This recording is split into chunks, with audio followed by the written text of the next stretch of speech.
আসসালামু আলাইকুম। আজকে আমি আপনাদের জন্য আরেকটা নতুন রেসিপি নিয়ে এসেছি, রাজকীয় স্বাদে নবাবী সেমাই, যেটা আমি ঈদ উল ফিতরে তৈরি করেছি। সবাই অনেক পছন্দ করেছে। খুব সহজেই যখন তখন আপনারা তৈরি করে খেতে পারবেন। চলেন দেখে আসি রেসিপিটা। প্রথমে প্যানে ড্রাই ফ্রুটসগুলো গার্নিশিংয়ের জন্য ঘিয়ে ভেজে নিচ্ছি। এখন প্যানে দিয়ে দিচ্ছি 1 চা চামচ ঘি। ঘিটা গরম হয়ে গিয়েছে, দিয়ে দিচ্ছি কিছু ড্রাই ফ্রুটস।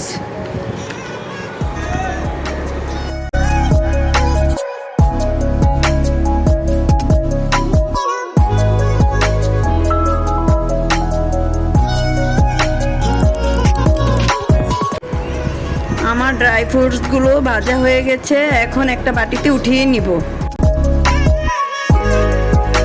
এখন সেমাইটাকে রেডি করে নিব।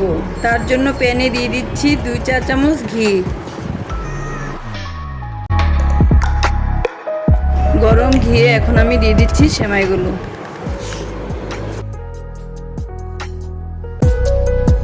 সেমাইগুলোকে কিছুক্ষণ অল্প আছে নেড়ে চেড়ে ভেজে নিতে হবে।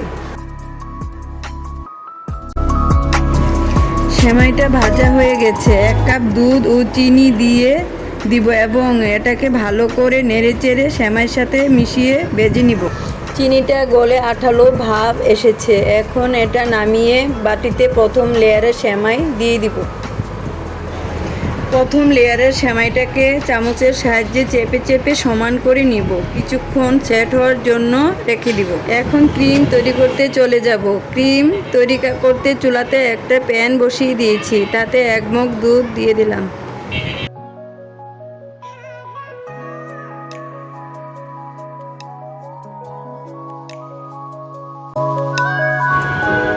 দুধটা আগে আমি গরম করে নিয়েছিলাম। ঠান্ডা দুধে আমি 1/3 কাপ কর্নফ্লাওয়ার দিয়েছি। কর্নফ্লাওয়ার দেওয়ার পর খুব ভালো করে মিশিয়ে নিব, যাতে কোনোভাবে কোনো লাম্পস না থাকে।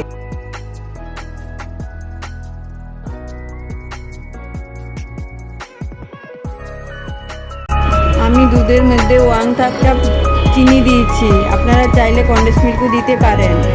অনবরত নেড়ে ক্রিমটা তৈরি করে নিব।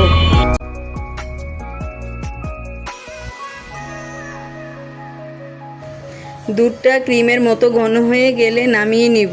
তারপর সেমাইয়ের যে লেয়ার করেছিলাম তার উপর দিয়ে দিব।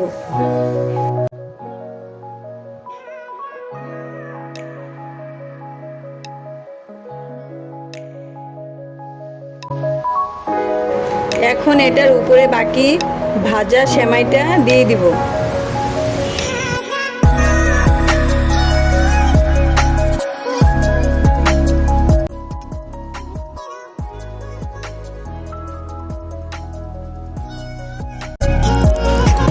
সেমাইটাকে চামচের সাহায্যে চেপে চেপে লেবেল করে দিব।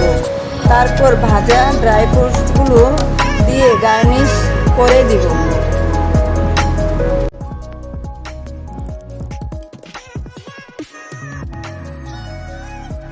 আমি এখন এটাকে 2-3 ঘন্টার জন্য ফ্রিজে রেখে সেট করে নিব।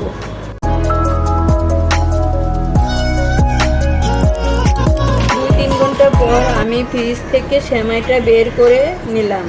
দেখুন সেট হওয়ার পর দেখতে কত সুন্দর লাগছে।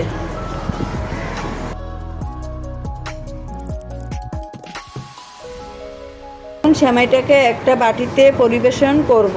সেমাইটা খেতে দারুণ মজা হয়েছে।